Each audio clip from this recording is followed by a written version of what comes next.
Muy buenos días, estimados estudiantes. Darles la bienvenida nuevamente al área de educación religiosa. Para iniciar la oración de hoy, quería compartir contigo otro mensaje de la Virgen de Fátima a los pastores allí en Portugal. Por eso te invito a ponernos en actitud de oración, en el nombre del Padre, del Hijo y del Espíritu Santo. Amén. Nuestra Madre María nos dice: oren, oren mucho y hagan sacrificios por los pecadores. Son muchas las almas que van al infierno, porque no hay quien se sacrifique y ruegue por ellas. Madre María, te ofrecemos esta oración para pedirte por aquellas personas que están muriendo, víctimas de esta enfermedad que está azotando el mundo. Rogamos por sus almas, para que gocen de la presencia de Dios, y también por las familias que sufren esa pérdida, por las familias que tienen personas queridas que están enfermas y están desesperadas y tristes. Te pedimos por aquellos médicos, por aquellos militares, marinos, policías que están ofreciendo su vida para el bienestar de todos nosotros. Te pido de manera especial por mis estudiantes, para que les dé la sabiduría y la fortaleza necesaria para poder ser medio de ti, para ser un medio de acercamiento hacia sus familias y Dios. Por ellas, por todas esas familias, te ofrecemos esta oración. Dios te salve María, llena eres de gracia, el Señor es contigo. Bendita eres entre todas las mujeres, y bendito es el fruto de tu vientre, Jesús. Santa María, Madre de Dios, ruega por nosotros pecadores, ahora y en la hora de nuestra muerte. Amén. En el nombre del Padre, del Hijo y del Espíritu Santo. Amén. Muy bien, queridos estudiantes, vamos a iniciar la clase de hoy, entonces, recordando un poco lo que vimos en el tema anterior acerca de la Sagrada Escritura, de la Biblia como palabra de Dios o como carta de amor que Dios le da al hombre. Vamos a continuar ya ahora más detenidamente en aspectos concretos referente a la Biblia. Habíamos visto que la Biblia se dividía en dos, Antiguo y Nuevo Testamento. En esta clase vamos a hablar acerca de los libros del Antiguo Testamento. ¿Sí? ¿Cuántos libros eran? Habíamos visto que eran 46 libros. Entonces vamos a hablar de estos 46 primeros libros que tiene la Biblia. Como ven aquí en la imagen, el Antiguo Testamento se divide en Pentateuco, los libros históricos, libros sapienciales o de sabiduría, libros proféticos. ¿Sí? Los Pentateucos son los primeros 5 libros. Se dice Pentateuco por penta, que significa 5. Quiere decir entonces los 5 primeros libros que son Génesis, Éxodo, Levítico, Números y Deuteronomio. Y así podemos ver aquí cómo se dividen. Te decía en la clase anterior que cuando tú citas un texto bíblico, se cita con sus abreviaturas. Como por ejemplo, estamos viendo aquí. Cada libro tiene sus abreviaturas y de esta manera se puede citar. Muy bien, entonces, ¿qué tenemos? Empezamos con el Pentateuco.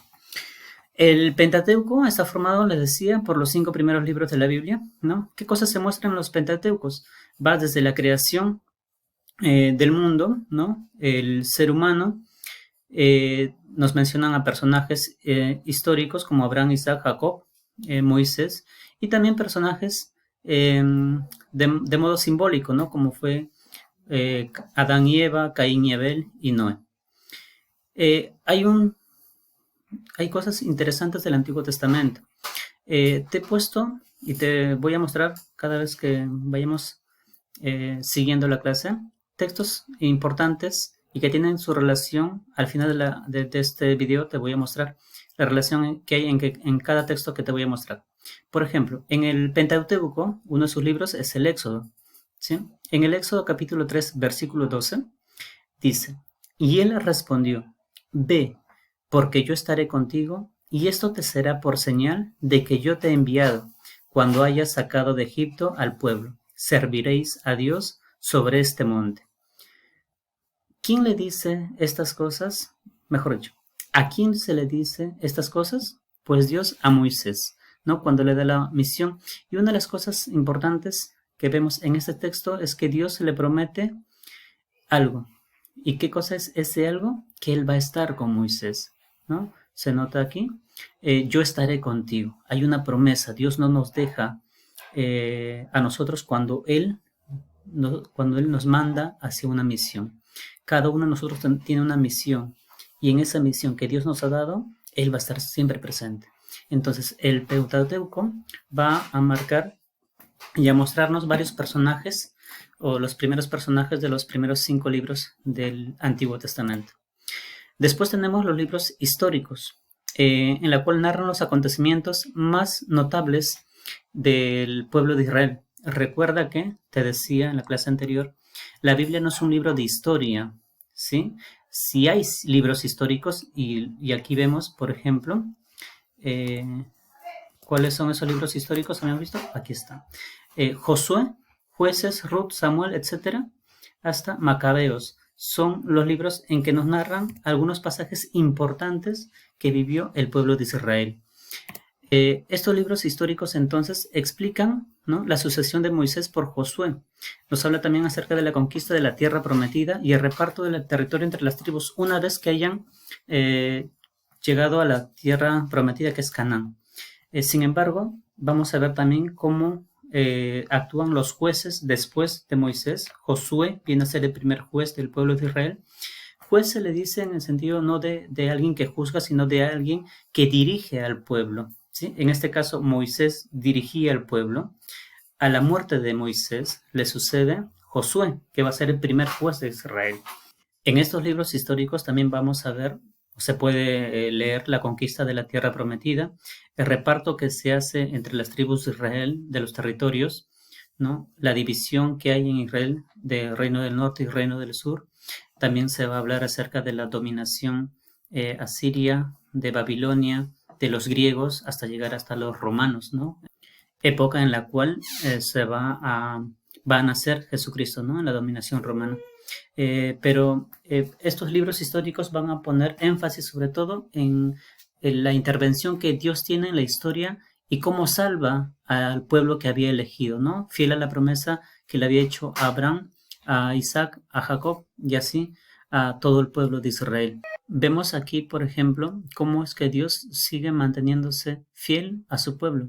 Le dice a Josué, ¿no? Este está en el libro histórico, ¿no?, de Josué capítulo 1, versículo 9. Donde Dios le dice: sé fuerte y valiente, no tengas miedo ni te desanimes, porque el Señor tu Dios está contigo donde quiera que vayas. ¿Qué le dijo a Moisés? Le dijo que también va a estar con él en la misión que le da, ¿no?, de liberar al pueblo de Israel. ¿Qué le dice a Josué? Que no tenga miedo, que no se desanime, porque él estará con él. Recuerda que Josué había sido ya el sucesor de Moisés, por lo tanto tenía una gran responsabilidad, pero esa responsabilidad va a ser acompañada de la presencia de Dios en su vida. ¿Qué nos dicen entonces ahora los libros proféticos? Estos libros van a recoger datos biográficos, ¿no?, discursos de los profetas con el objetivo de que el pueblo no se aparte de Dios. Esta era la misión concreta de un profeta, de anunciar la salvación, ¿no?, en un momento en el que a menudo el pueblo de Israel era infiel y olvidaba la alianza que había hecho Dios con ellos, y por lo tanto se olvidaban también de cumplir los mandamientos que Dios les había dado. Entonces, ¿cuál es la función del profeta? Era de anunciar la salvación, de denunciar los abusos que se cometían, de la infidelidad del pueblo y de llamar a la conversión. Quiere decir que el profeta llamaba y hacía recordar a las personas, ¿no?, a los judíos, que tenían que volver a Dios. Aquí te comparto otro texto, ¿no? ¿De qué profeta? De Isaías. En el capítulo 41, versículo 10, nos dice: así que no temas, porque yo estoy contigo, no te angusties, porque yo soy tu Dios, te fortaleceré y te ayudaré, te sostendré con mi diestra victoriosa. Otra vez las palabras: no temas, no tengas miedo, y la promesa de que Dios estará con él, o con ellos, en este caso con el pueblo. ¿Qué nos dice ahora los libros poéticos o sapienciales? Los libros poéticos, como ya te mencionaba en el tema anterior, es sobre todo el Cantar de los Cantares y los Salmos. En los Salmos son cantos, se aduce este libro al rey Salomón, son cantos que reflejan la experiencia del pueblo en forma de oraciones, ¿no? Quiere decir como si fuesen poesías o cantos hacia Dios. El Cantar de los Cantares exalta el amor. Si tú lees el Cantar de los Cantares, vas a pensar que ese libro lo escribió una persona que está enamorada a su amada. Quiere decir que si fuese una carta de amor entre dos personas. Y no, si lees el Cantar de los Cantares te vas a dar cuenta que la figura del varón hace referencia a Dios y la figura de la mujer hace referencia a este pueblo, ese amor que hay entre Dios y su pueblo. Vemos, por ejemplo, aquí en el Salmo 102, ¿no? En versículo del 2 al 3 dice: Señor, escucha mi oración y llegue a ti mi clamor. No me ocultes tu rostro en el momento del peligro. En Proverbios, ¿no? Que es uno de los libros ya sapienciales, que habla de sapienciales, de sabiduría, son libros en los cuales nosotros podemos encontrar sentencias, ¿no? O dichos populares de la época, en la cual tratan de enseñar también al pueblo que se está alejando de Dios y que tiene que volver, ¿no? Arrepentirse y volver a Dios. Dice en Proverbios capítulo 14, versículo 23: Todo esfuerzo tiene su recompensa, pero quedarse solo en palabras lleva a la pobreza. Con este tipo de dichos, el pueblo de Israel, que transmitía de forma oral estas enseñanzas, estas sabidurías a sus hijos, ¿no? Les recordaba que todas las cosas buenas que uno podía hacer tenía que ofrecerlas a Dios y por tanto no alejarse de Él, que la sabiduría más acertada es aquel que tiene a Dios en su corazón que aquel que se aleja de Él. Vemos entonces cómo los salmos, ¿no? Y los proverbios son una forma de cómo el hombre puede exaltar su amor a Dios y cómo puede obedecer sus mandamientos para bienestar, no de Dios, sino del mismo hombre. Por ello, vamos a compartir contigo esta frase de la semana. La vida es 10% lo que me sucede a mí y 90% cómo reacciono ante eso. Hemos visto la clase, ¿no?, del Antiguo Testamento, cómo en la vida del pueblo de Israel le han sucedido muchas cosas malas, trágicas, invasiones, esclavitud, etc. Pero aún así el pueblo reacciona y reacciona confiando en Dios. Es lo que nos pide esta frase. Cómo situaciones que estamos viviendo en la actualidad nos está retando a afrontarlas. ¿Y de qué manera? Con la presencia de Dios en nuestras vidas. Tenemos que hacer en obras aquellas cosas que decimos y sabemos que tenemos que hacer. Por ende, nuestra vida va a reflejar cómo reacciono ante las situaciones difíciles que me toca vivir. Y para esto, como te compartí los textos, no estamos solos. Dios está con nosotros, así como lo prometió a Josué, a Isaías, a Moisés, a Abraham, etc. Ten la seguridad de que en las cosas que estás pasando no te encuentras solo ni sola. Por ello, como actividad, y más que una actividad, es una invitación a rezar. ¿Y a rezar qué? En mi casa, con mi esposa, solemos rezar los días sábados a las 9 de la noche un rosario. Pero a ti que quizás no estás habituado a rezar el Santo Rosario, por lo menos que me acompañes con un denario. ¿Y qué cosa es un denario? Son ofrecerle a nuestra Madre María 10 Ave Marías y en cada una de ellas pedir, ¿no?, por personas que necesitan, por personas quizás que tienen esa enfermedad, por personas quizás que se encuentran solas, por las personas que están saliendo a trabajar y están exponiendo su vida por nosotros, ¿no?, los policías, los médicos, los militares, nuestra familia naval, etc. Hay mucha necesidad de hacer oración. Entonces te pido que una vez que hagas tu oración, tu denario, no me envíes ni foto ni nada, sino basta con que me escribas en el sitio web hecho profesor y yo voy a creer que has hecho. La cuestión es aquí rezar, como dice nuestra Madre María en Fátima, recemos mucho. Entonces te pediría eso como actividad, ¿sí?